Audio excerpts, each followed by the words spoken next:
할렐루야. 네, 반갑습니다. 우리 전우자우를 이렇게 인사합시다. 하나님 당신을 사랑하십니다.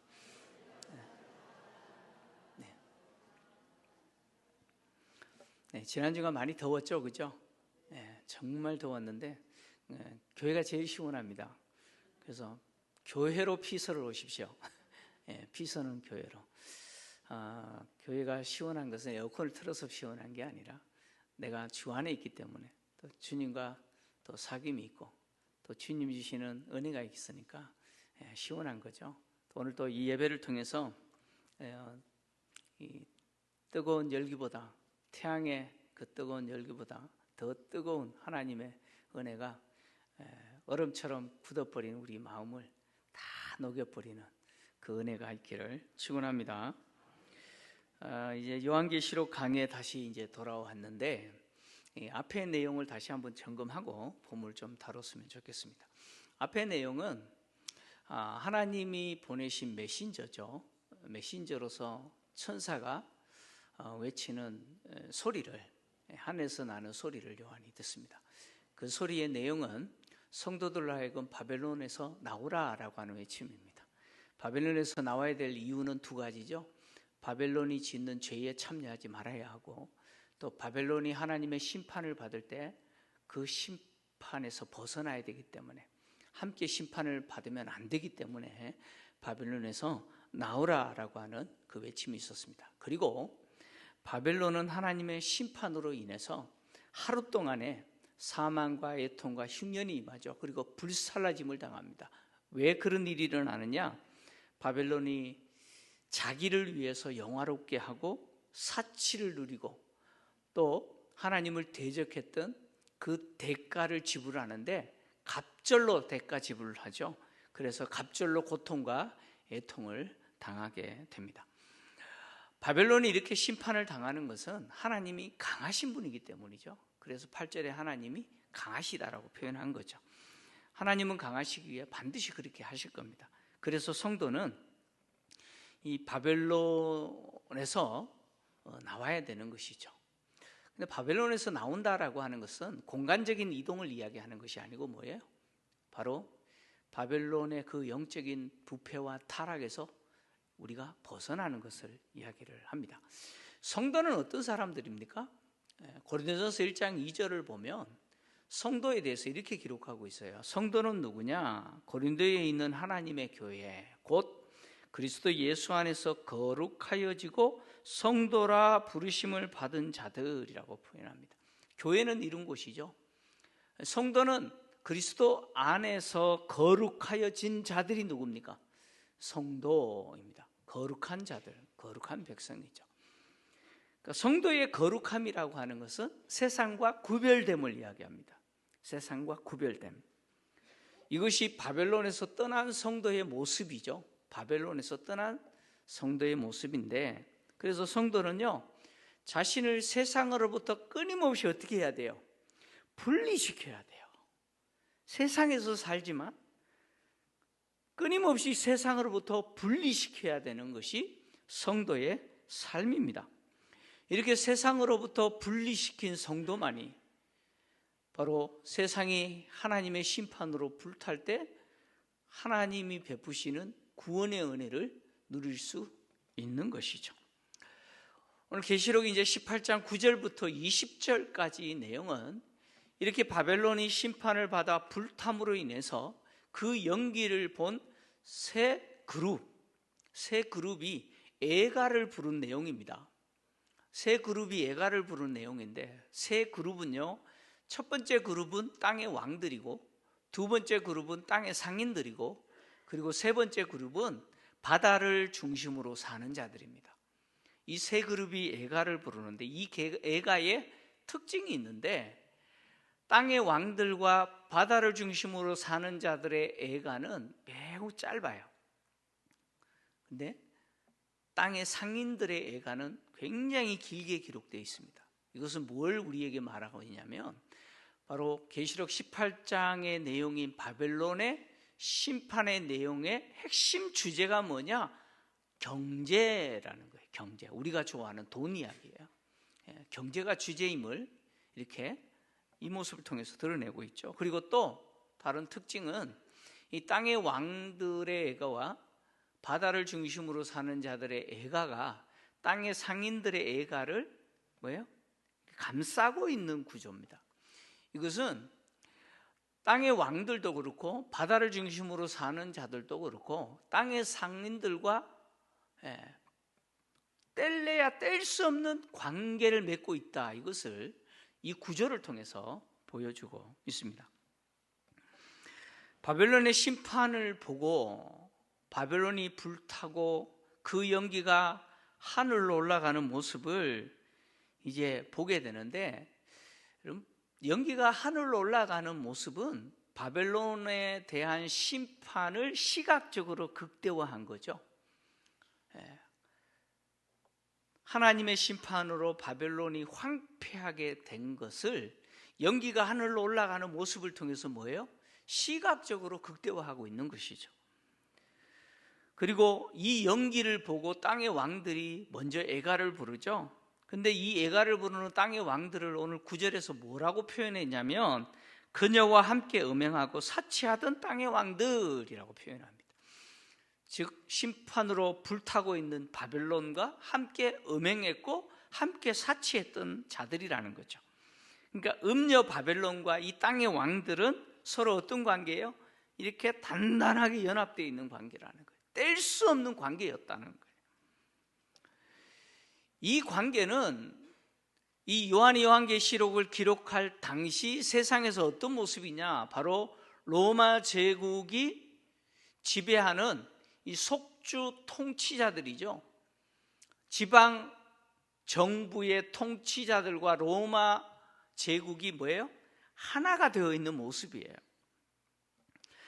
로마 제국의 통치가 지방 속주까지 미칠 수 있었던 이유가 뭐냐? 다시 말하면 로마 제국이 세상을 지배할 수 있었던 이유가 바로 속주, 지방 정부를 통치하는 자들이 로마와 하나가 되어 있었기 때문에.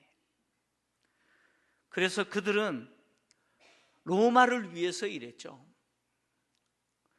로마 제국이 보낸 총독이나 로마 제국이 속주 통치자로 임명한 왕들의 역할이 로마 제국의 통치가 그대로 시행되도록 하는 것이었습니다. 그리고 그들이 로마 제국을 위해서 그렇게 일하는 것을 통해서 로마 제국은 그들에게 뭘 줬어요? 부와 영광을 줬어요. 그들에게 권세를 주고 그리고 덤으로 부와 영광을 누리게 한 것이죠.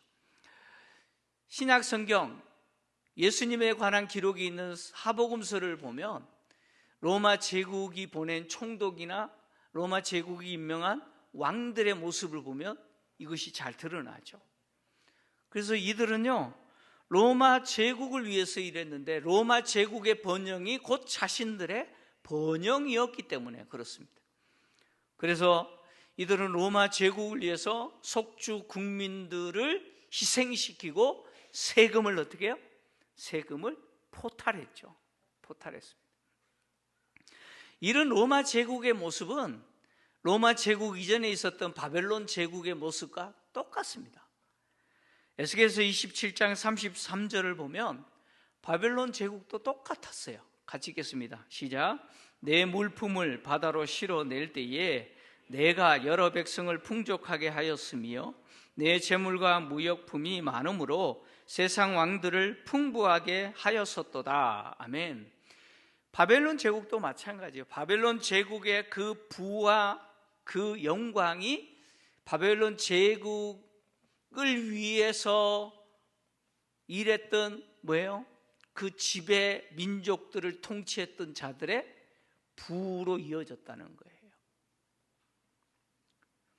로마 제국이 지배했던 시대, 특히 팍스 로마나를 외쳤던 시대에 이 지방 정부의 통치자들이 누렸던 사치보다 큰 사치가 없었다고 합니다.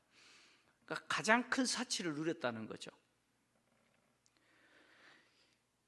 사치와 음행은요, 뗄 수 없는 관계죠. 사치는 필연적으로 음행을 동반할 수밖에 없습니다. 왜냐하면 이 사치라고 하는 것 자체가 자기를 영화롭게 하는 거잖아요. 자기를 기쁘게 하고 자기를 영화롭게 하는 거예요. 근데 이것이 하나님의 입장에서 봤을 때 하나님을 영화롭게 해야 될 그 영광을 누구에게 돌려요? 자기에게. 자기를 영화롭게 하는 거예요. 그래서 하나님 편에 봤을 때 이 사치 자기를 영화롭게 하는 것은 음행이죠. 다시 말하면 우상숭배라는 거예요. 그래서 바울이 탐심이 곧 우상숭배라고 표현한 거예요. 탐심이 뭐예요? 나를 영화롭게 하려고 하는 마음이죠. 사치, 음행, 자기 영광 이런 것들은 결과적으로 보면 죄의 결합체죠. 죄의 결합체. 그러니까 죄의 결합체의 전형적인 모습이 뭡니까? 사치, 음행, 자기 영광이라는 겁니다. 이 죄 덩어리라는 거예요. 이것이 바벨론의 본질이고 음녀의 본질이고 세상의 본질입니다. 세상의 본질이에요. 여러분, 사치의 끝판왕이 뭐예요? 사치의 끝판왕을 어디 가면 볼 수 있어요? 환락가에 가면 볼 수 있죠. 주말 밤에 강남역을 중심으로 그곳에 가면 이 사치의 끝판왕을 볼 수 있어요. 사치는 필연적으로 음행을 동반할 수밖에 없는 것이죠. 땅의 왕들이 예가를 부르는데 이 예가를 부르는 이유는 뭐냐면 바로 바벨론의 멸망, 바벨론이 불타고 그 연기가 하늘로 올라가는 모습을 보고 있기 때문이죠. 보고 있어요, 지금. 계시록 17장과 18장에서 이미 바벨론의 심판에 대해서 말할 때 바벨론이 불탈 것이다, 불살라질 거라고 얘기했잖아요. 기록되어 있지 않습니까? 기록된 대로 지금 바벨론이 지금 불타고 있는 것이죠. 이 바벨론이 불타고 그 연기가 하늘로 올라가는 모습은 마치 소돔과 고모라가 하나님의 심판으로 불과 유황에 의해서 불타고 그 연기가 하늘로 올라갈 때 아브라함의 눈에 보여진 그 연기의 모습은 뭐예요? 옹기까마의 연기처럼 올라가는 것처럼 지금 바벨론이 다 불타고 그 연기가 그렇게 올라가고 있는 것이죠. 지금 땅의 왕들이 그걸 보는 거예요. 그 연기를 보면서 땅의 왕들이 큰 충격을 받는 거예요. 너무나 큰 충격을 받고 있는 거예요. 얼마나 큰 충격을 받았던지 땅의 왕들이 울면서 가슴을 치죠. 울면서 가슴을 칩니다. 그러면서 애가를 부르고 있죠. 여기 울며라고 하는 단어가요, 클라이오라고 하는 헬라어인데 이 단어는 무슨 뜻이냐면 고통이나 슬픔을 큰 소리로 표현하는 거예요. 여러분, 고통과 슬픔이 있을 때 이렇게 속으로 흐느끼는 게 아니고 우는 거예요. 그냥 흔히 대성통곡한다 그러잖아요. 그리고 그것도 모자라서 어떻게 해요? 가슴을 치는 거예요. 근데 이 땅의 왕들이 이렇게 엉엉 울면서 가슴을 치는 것은 회개하는 게 아니죠. 회개하는 게 아니고 음녀 바벨론의 멸망 때문에 안타까워하는 거예요. 근데 안타까워하는 주체가 바벨론이 아니에요. 여기 위하여라고 하는 단어가 있어서 바벨론의 멸망이 아이고 안 됐다, 불쌍하다, 이게 아니에요. 이게 아니에요. 위하여라는 단어는 어떻게 번역돼야 되냐면 대하여라고 번역돼야 돼요. 바벨론이 멸망한 것에 대하여 이들이 울면서 가슴을 치는 거예요. 왜요? 이유가 뭐예요? 바벨론 때문이 아니에요. 자기들 때문이에요. 자기들 때문에. 땅의 왕들은 바벨론이 그들에게 주는 권세를 가지고 부차적으로 뭐까지 누렸어요? 부와 영광까지 누렸어요. 근데 바벨론이 하나님의 심판으로 불타요. 끝나버렸어요. 바벨론이 끝장남으로 인해서 자기들도 끝장난 거예요. 다시 말하면 바벨론으로부터 받았던 권세와 부와 그 영광조차 어떻게 해요? 끝나버리는 거예요. 이제 다 사라져 버렸어요. 여러분 9.11 사태 아시죠? 9.11. 네. 저도 실시간 TV로 이렇게 봤는데요. 와, 엄청 충격받았습니다. 그 뉴욕의 빌딩, 그 어마어마한 무역 빌딩이 그냥 불타는 그 모습, 순식간에 폭삭하는 그 모습을 보면서 아무 상관없는 저도 충격을 받았는데, 여러분 그곳에 있었던 사람들은 얼마나 큰 충격을 받았겠습니까? 지금 땅의 왕들이 그 충격을 받는 거예요. 이 바벨론이 불타는 것은 뭐 한 건물이 불타는 게 아니에요. 한 도시가 불타는 것도 아니에요. 자신들에게 권세와 부와 영광을 줬던 그 바벨론이라고 하는, 로마라고 하는 제국이 불타버리는 거예요. 순식간에 사라져버리는 거예요. 너무나 큰 충격이죠. 그래서 이 충격에 이들은 가슴을 치고 큰 소리로 울면서 애가를 부르는데, 뭐라고 애가를 부르느냐? 화이또다, 화이또다, 큰 성, 견고한 성 바벨론이요, 한 시간에 내 심판이 이르렀기 때문이다 라고 이렇게 애가를 불러요. 이 땅의 왕들은 바벨론이라고 하는 이 음녀 로마 제국, 이 로마 제국이 어떤 대상으로 생각했냐? 큰 성, 견고한 성이라고 생각했어요. 다시 말하면 절대로 무너지지 않을 성이라고 생각했어요. 그리고 큰 성, 견고한 성이라는 이 표현에는요, 무엇이 담겨 있냐면 정치적 의미가 담겨 있어요. 정치적 의미.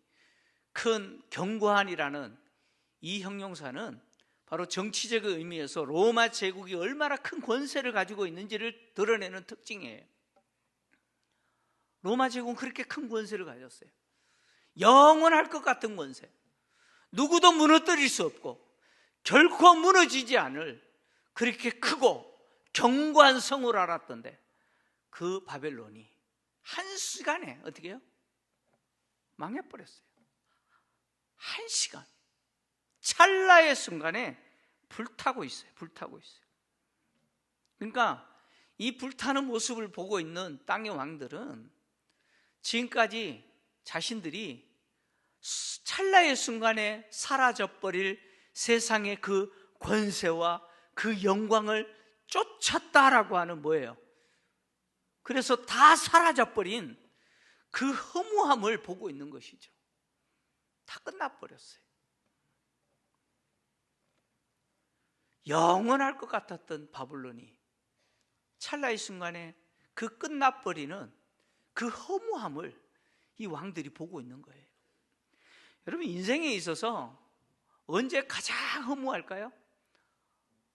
어떤 순간이 가장 허무한 순간일까요? 내가 그렇게 노력해서 가졌다고 생각했는데 알고 보니까 가진 것이 아닐 때 물론 허무하겠죠. 근데 진짜 허무한 순간은 뭐냐면 인생의 마지막 종착지에 도착했을 때죠.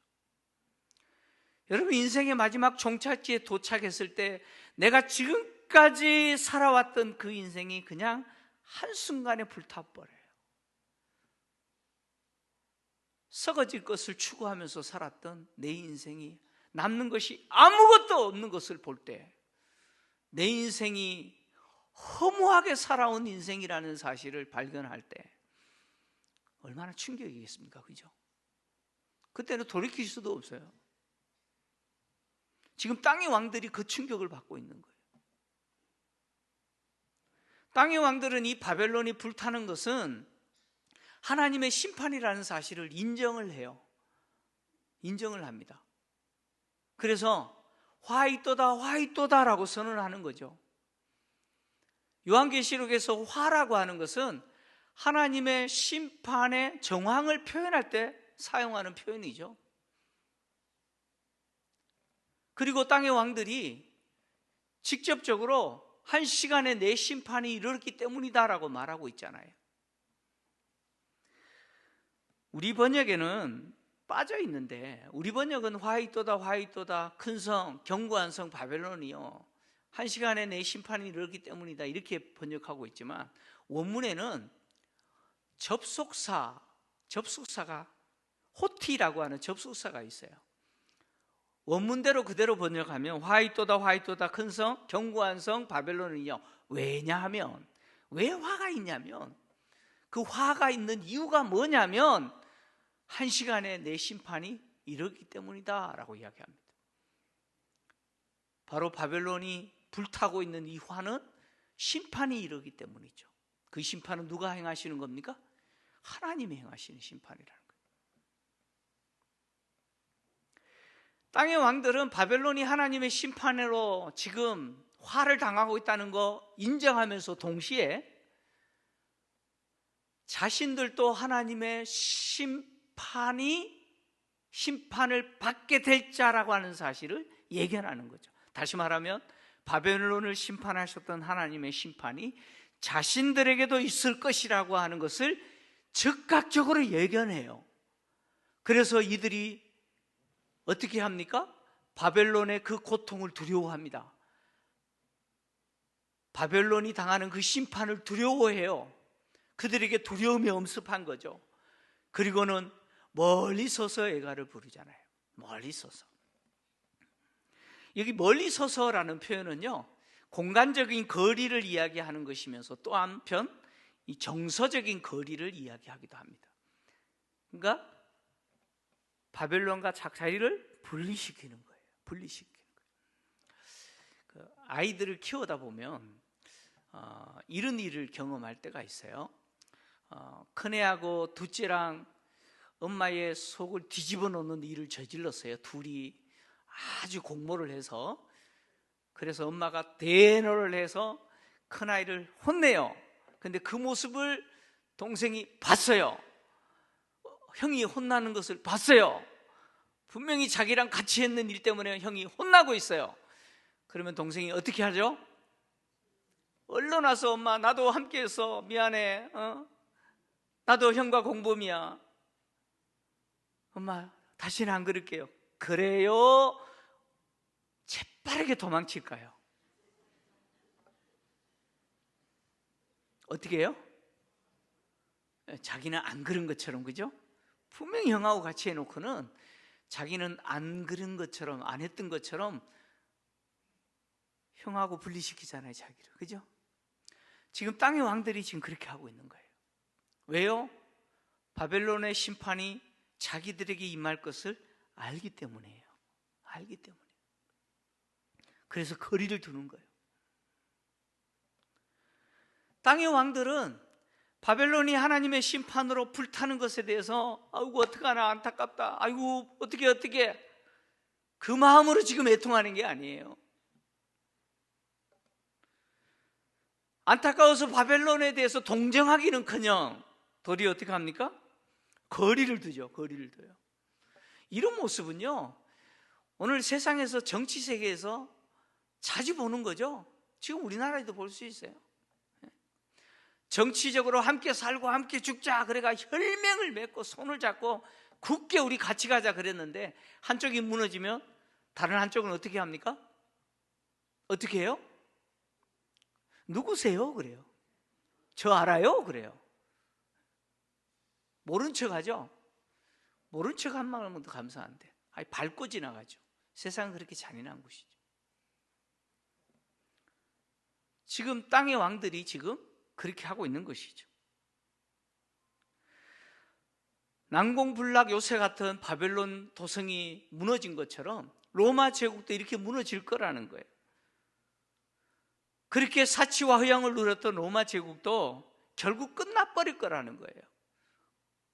왜 이렇게 끝납니까? 하나님이 강하신 분이시고 하나님은 반드시 그렇게 하신 분이기 때문이에요. 다시 말하면 로마의 멸망은 로마 제국을 통치했던 통치자들이 선택을 잘못했거나 뭔가 실수했거나 그게 아니라는 거예요. 하나님의 심판이라는 거예요. 땅의 왕들이 비록 바벨론이 불타는 모습을 보고 마치 자신들은 상관없는 것처럼 거리를 둔다 할지라도 하나님의 심판이 그들에게 임하지 않습니까? 아니죠. 그들은 이미 바벨론과 함께 음행했고 함께 사치를 즐겼던 자들입니다.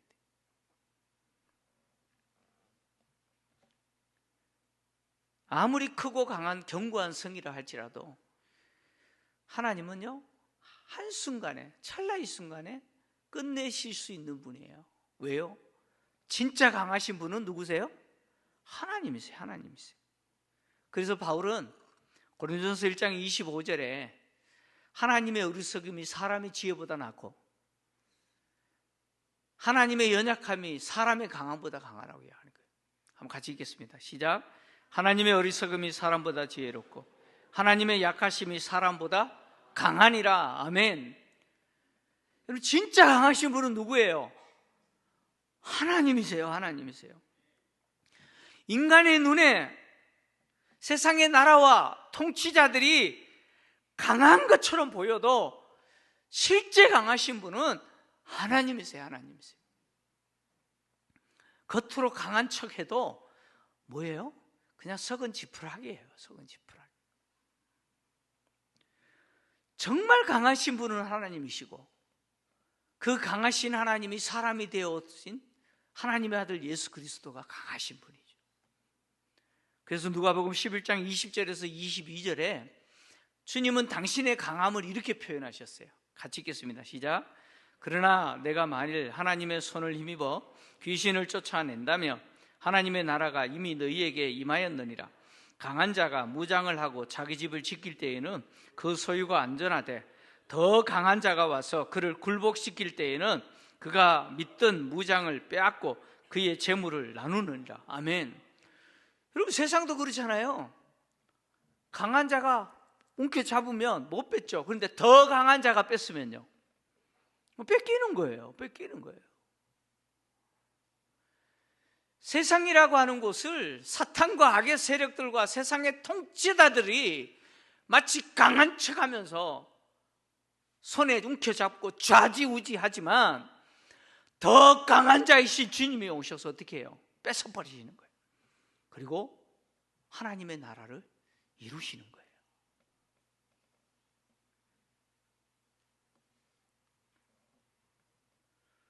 주님은 진짜 강하신 분이에요. 그래서 제자들에게 내가 세상을 이기었노라 라고 말씀하시는 거예요. 주님의 십자가는 주님이 얼마나 강하신 분인지 드러내시는 거예요. 주님이 십자가로 사탄과 악의 세력들과 이 세상의 악의 통치자들 다 어떻게 해요? 무장해제시키고 벌거벗겨 버리시는 거예요. 주님은 강하신 분이기에 주님을 따르는 성도들에게도 뭐예요? 강하고 담대하라라고 말씀하십니다. 왜요? 내가 세상을 이겼기 때문에. 나를 따르는 너희도 강하고 담대하라. 왜냐? 너희도 세상을 이기는 강한 존재라는 거예요. 계시록 17장 14절에 땅의 왕들이 자신의 능력과 권세를 짐승에게 바치면서 어린 양과 전쟁을 준비하잖아요. 근데 그 전쟁에서 누가 이겨요? 어린 양이 이기시죠. 왜 어린 양이 이겨요? 어린 양이 만주의 주요 만왕의 왕이시기 때문이죠. 근데 어린 양만 이기시는 게 아니에요. 어린 양과 함께 있고 어린 양이 부르신 자들, 곧 부름받은 자들, 택하심을 받은 자들, 진실한 자들은 이긴다라고 이야기합니다. 성도들이 이기는 거예요. 그래서 사도 요한은 청년들을 향해서 이렇게 말합니다. 요한일서 2장 14절인데요 청년들을 향해서 요한이 이렇게 이야기합니다. 같이 읽겠습니다. 시작. 아이들아, 내가 너희에게 쓴 것은 너희가 아버지를 알았으며 아비들아, 내가 너희에게 쓴 것은 너희가 태초부터 계신 이를 알았으며 청년들아, 내가 너희에게 쓴 것은 너희가 강하고 하나님의 말씀이 너희 안에 거하시며 너희가 흉악한 자를 이기었음이라. 아멘. 청년들을 향해서 이렇게 이야기해요. 너희는 강하다. 그 이유가 뭡니까? 하나님의 말씀이 너희에게 있기 때문이다. 그래서 너희가 흉악한 자들을 이겼다라고 이야기하는 거예요. 정말 강하신 하나님의 말씀이 우리 안에 있어요. 그래서 세상을 이기는 거예요. 여러분, 세상의 권세가 아무리 강한 것처럼 보여도 여러분 강하지 않아요. 강하지 않아요. 반려견 키우시는 분들 많잖아요. 요즘은 유모차에다 그 태우고 다니더라고요. 지금 깜짝깜짝 놀라요, 한 번씩. 반려견들 키울 때 반려견 가운데요, 잘 짖는 애들이 있어요. 그죠? 아파트에 계단에서 누가 뭐 운동한다고 올라가는 소리만 들으면 뭐 짖는 애들이 있어요. 왜 짖는 줄 아세요? 나 쫄아서 이런 거예요. 나 쫄았어 이거예요. 꼬리 내리고 두려워하는 개가 왈왈왈왈 짖는 거예요. 짖는 거예요. 무슨 이야기를 하고 싶으냐면 세상이 강한 것처럼 왈왈거려도 여러분 강하지 않아요. 강하지 않아요. 진짜 강한 분은 하나님이시고 예수 그리스도시고 그 하나님과 예수 그리스도를 따르는 성도예요. 성도예요. 오늘 또 하나님의 말씀을 신뢰하고 그 말씀을 의지하고 살아가는 성도들은 비록 세상에서 왈왈왈왈 거리는 세상에 의해서 어려움을 겪을 수 있지만 여러분 절대 지지 않습니다. 주님이 세상을 이겼다라고 말씀하신 것처럼 세상을 이기는 자들이죠. 다시 말하면 정말 하나님 말씀, 살아계신 하나님의 말씀을 내가 붙들고 오늘도 그 말씀대로 순종하면서 사는 그 성도는요, 세상이 감당하지 못하는 사람들이에요. 세상이 감당 못해요. 왜요? 체급이 달라요. 체급이. 네. 믿음의 조상 아브라함 아시잖아요. 아브라함이 가나안 땅에 왔는데 하나님이 가라 그래서 왔는데 기근을 만났어요. 살기 위해서 애굽으로 내려가요. 근데 애굽이 제국이잖아요. 근데 아내가 너무 이쁘네. 제 심정인 것 같아요. 아내가 너무 이뻐가지고 동의를 안 하셔도 저는 이뻐요. 아내가 너무 이쁘니까 그 세상의 권세가 나를 죽이고 아내를 빼앗을 것처럼 보여요. 그래서 아내를 약속해요. 아내라 그러지 말고 뭐라고요? 누이라고 좀 하자고. 그래야 내가 사니까. 세상에 자기 살려고 아내 팔아먹는, 참, 혹시 그런 남편 없죠? 여러분 그런 아브라함 아니에요? 그래서 뺏기잖아요. 바로에게 아내 뺏겨요. 근데 그런 바로가 아브라함에게 쩔쩔매요. 왜 쩔쩔매요? 아브라함이 너무 강하기 때문에? 아니에요. 아브라함과 함께 하시는 그 강하신 하나님 때문에.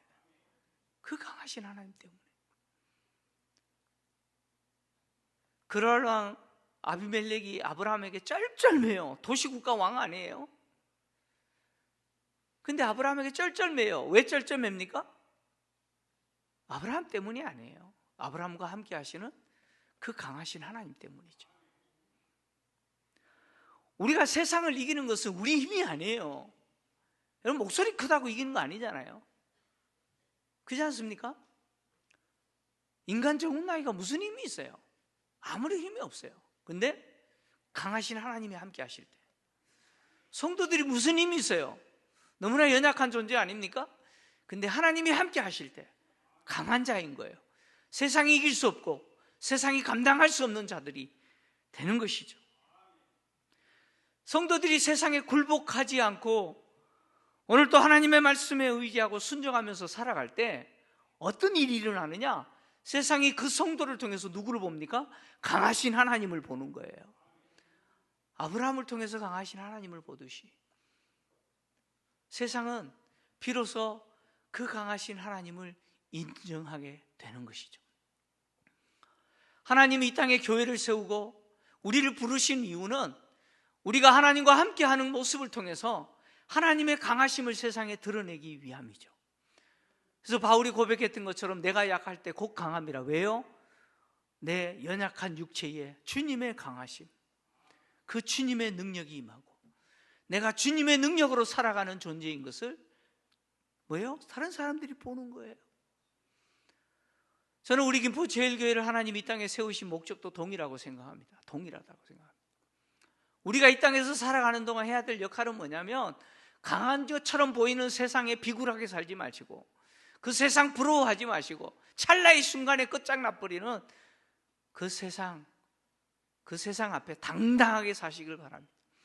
하나님의 말씀에 순종하시고 진짜 들어오야 될 그 하나님을 경외하면서 사시면서 세상으로 하여금 우리와 함께 하시는 그 강하신 하나님을 보게 하시는 우리 성도님들의 삶이 되시기를 주의 이름으로 축원합니다.